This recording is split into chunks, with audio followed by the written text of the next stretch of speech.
folks, that bite is on. It is on. We're going to talk about it in a little bit. We're fishing a power drop shot, and they are eating it.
Power shotting the beaver.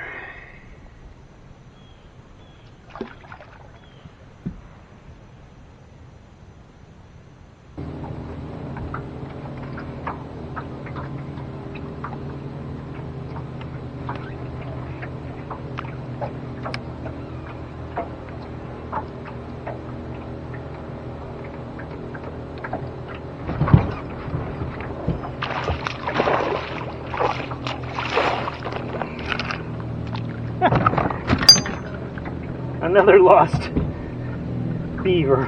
I'm going through beavers like crazy, but I'm on a good pattern, so I can't complain. Again, this fish was just on it. It was pretty deep because I let them have it too darn long.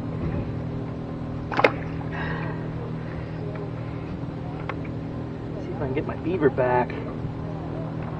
Must have sank. He ate it off the tree. So this I thought, you just never know. That's why you have to fish. You know, I thought this was really meant for weeds, and maybe it's not so bad in trees either.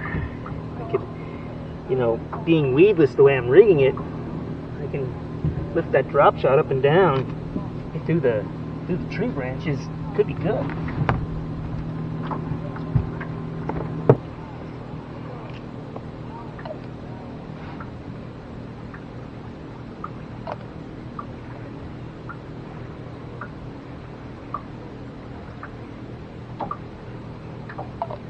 In case you haven't seen my videos before, what I'm doing right now is dyeing the tips of the tails and just the tips of these flats and the tail of this beaver, dyeing it with chartreuse, and that makes it look like the bluegill in here, because the bluegill in here, the tips of their fins and tail glow like aqua colored, like an aqua glow to them, and I think this imitates that real well. I'm certainly trying to show them a bluegill profile. I don't even separate the tails. I just leave it like that so it has that bluegill profile. And that seems to work best for me when I'm throwing in the weeds. And that one I caught in a tree limb.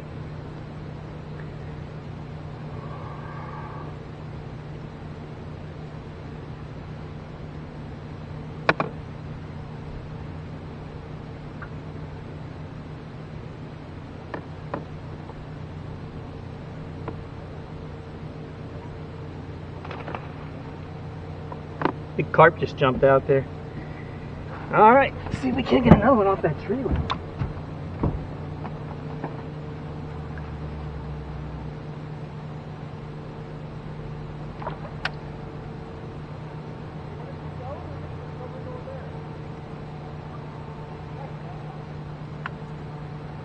I saw my line moving. I had to catch up to him.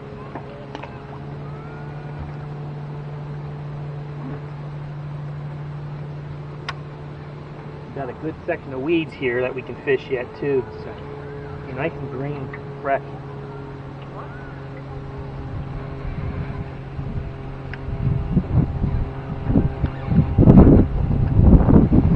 But right now, they want this beaver.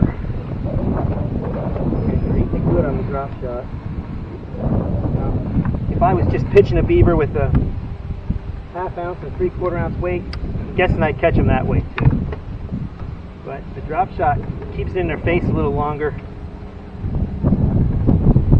A little bit more of a way to keep the bait where the fish are, just a little bit longer. So I don't know if that matters today or not, but I'm not changing because they're eating it good. I want to know if I can get some big ones on it. You know, I don't think I've gotten it in front of a lot of big ones yet because, well, these weeds aren't the deepest. You know, they're shallow weeds. They're just coming up. They killed the weeds on June 24th this year at this lake, and when I mean weeds, I mean milfoil. And it takes until September before they start growing again when they kill them that late. No reason for them to kill them. I don't know why they do it. Well, I do know why they do it. They do it for the sailboaters, but it doesn't hurt anybody. It protects the fishery when the young bass are in here.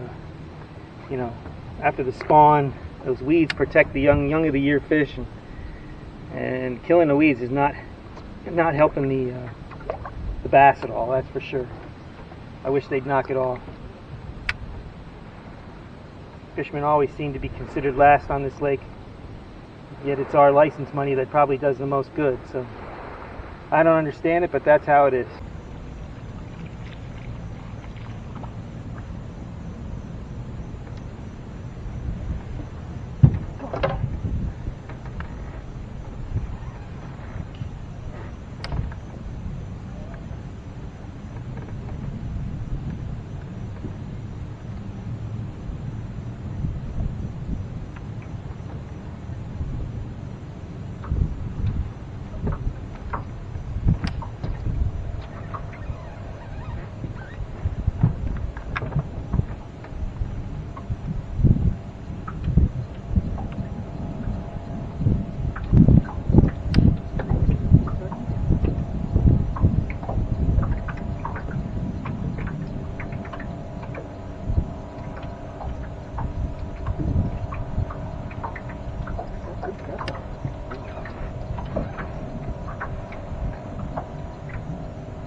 Little one.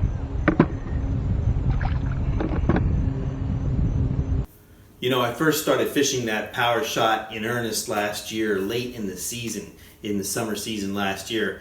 And I've done the same thing again this year. And the reason why I've tried it is because I think what happens during the year is I'm fishing Nakamixon in this case, and it's a very pressured lake, and everybody's throwing their Texas rig creature baits out there throughout the entire summer. And I think as time goes on, the fish get more and more conditioned to seeing these Texas rig baits just going down in front of them, and I think they begin to avoid them a little more. And so doing something a little different, using the same bait, a typical bait, a beaver style bait, but throwing it on a drop shot or a power shot, gives the fish a different look, a different presentation, and you can actually have that bait sit in front of their face, and when they do eat it, they don't feel any weight. They just feel there's no weight at all. It's just the weight of the bait without any lead head in front of it. So they tend to hang on to it longer as well. And so it becomes, I think, a very good presentation later in the season. Now, I'm sure it works all year long, but I really like to use it this time of year. And I like to throw it in cover, whether that's weed beds. It works very well in lily pads. If you can get them in those little holes between the pads, if you can get that bait down in there, it could be dynamite in the pads. I did a video on that last year. I'll put a link to it here in case you'd like to see it. It was a very good video. And again, this year I caught them in the pads, but I also started to focus on milfoil and elodea and some of these other weeds that are just starting to come up in shallow water now because they killed the weeds back in June. But anyway, the fish are starting to move into those areas now, and this is a good bait to throw to catch those fish. One tip I'll give you is when you pitch this bait, you want to pitch the weight and not the bait. And what I mean by that is, especially when you're fishing, trying to get this into little crevices in the lily pads, you definitely want to throw the weight into those lily pad crevices, not the bait. Because what happens is with the bait, if you just throw the bait and you aim at those crevices with the bait, what will happen is the bait will go, and the bait will go towards the hole in the pads, but the weight will be behind it and it'll land on the pads, and so the bait won't fall through. But if you use your weight and use that as what you're aiming to get into the hole, then the weight will go into that hole, and the bait, which is 6 inches behind it, 6 to 8 inches behind it, will follow it right through. And I always try and do that. I like to make the drop, that leader drop, no more than 8 inches. 6 to 8 inches is all you need. It makes it a whole lot easier to pitch the bait, a lot less likely to make a lot of noise and splash with your presentation. And it's really all you need to get that bait to get down into that cover, and then to just fish it there and hold it in front of their face. Let's get out and catch a couple more. Let's see if we can catch a few bigger ones.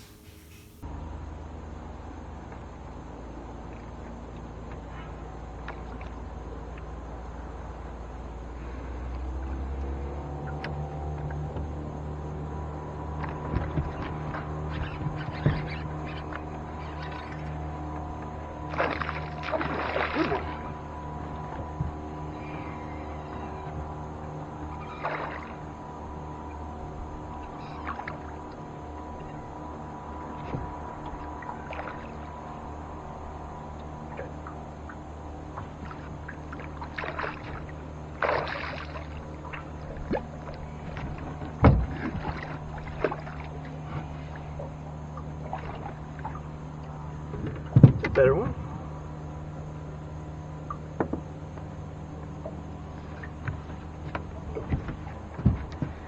Another one that fell for the drop shot.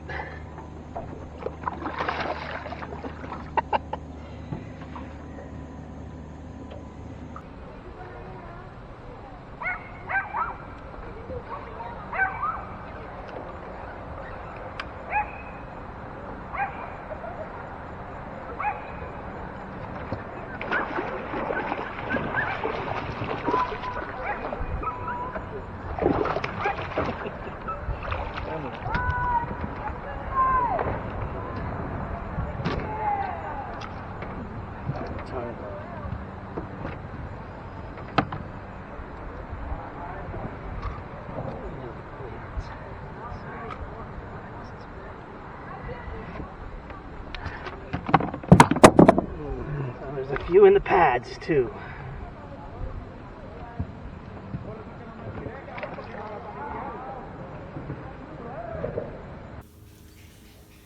Well, if you like that video, give me the thumbs up. Don't forget to subscribe to the channel. When you do, hit that bell. It'll give you a notification for when the next video is coming out. Don't forget to comment. I'd love to get the comments from everybody. That's how we get that good exchange going back and forth, and we all become better fishermen because of it. Be safe out there. Hope to see you on the water. And as always, may God bless your fishing endeavors.